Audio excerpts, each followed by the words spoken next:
Hello. അപ്പോൾ corona കാലത്ത് വൈറലായ ഒരു ഷേക്കല്ലേ, ചക്കക്കുരു ഷേക്ക്. നമുക്കൊന്ന് ഉണ്ടാക്കി നോക്കിയാലോ? അപ്പോൾ ഒരുവിധ ആൾക്കാർക്കൊക്കെ ചക്ക കിട്ടുന്നുണ്ടാവും, കാരണം ചക്കയുടെ സീസൺ തുടങ്ങിയല്ലോ.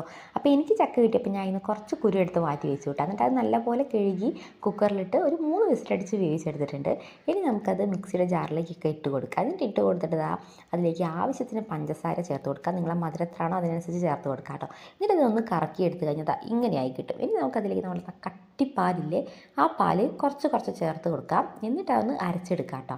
ഈ എപ്പോഴും ഷേക്ക് അടിക്കുമ്പോൾ കട്ട പാല് തന്നെ ചേർത്ത് കൊടുത്താൽ നല്ലതായിരിക്കും കേട്ടോ. അധികം ലൂസായി കഴിഞ്ഞിട്ടുണ്ടെങ്കിൽ ആ ഷേക്കിന് ആ ടേസ്റ്റ് കിട്ടില്ല. എന്നിട്ട് നമുക്കത് മിക്സിയിലിട്ടൊന്ന് കറക്കിയെടുക്കാം. അപ്പോൾ നമ്മുടെ ഷേക്ക് കൂടെ റെഡി ആയിട്ടുണ്ട്. ഇതിന് മുകളിൽ കുറച്ച് ബൂസ്റ്റും കൂടെ ഇട്ട് കൊടുത്താൽ പിന്നെ അടിപൊളിയാണ് കേട്ടോ. പക്ഷേ എനിക്കിവിടെ ബൂസ്റ്റ് ഇട്ടാത്തതുകൊണ്ട് ഞാൻ ഇട്ട് കൊടുത്തിട്ടില്ല. നിങ്ങൾ ഉണ്ടാക്കുമ്പോൾ ബൂസ്റ്റ് കിട്ടുകയാണെങ്കിൽ മസ്റ്റായിട്ട് ചേർത്ത് കൊടുക്കുക കേട്ടോ. അപ്പോൾ ഇതുവരെ ഇത് ട്രൈ ചെയ്യില്ലെങ്കിൽ നിങ്ങളിത് ട്രൈയും കൂടെ ചെയ്ത് നോക്കുക. നല്ല ടേസ്റ്റുള്ളൊരു ഷേക്കാണ്. അപ്പോൾ വീഡിയോ ഇഷ്ടപ്പെട്ടാൽ ലൈക്ക് ചെയ്യുക, അതുപോലെ ചാനൽ സബ്സ്ക്രൈബ് ചെയ്ത് കൂടെ കൂടണേ.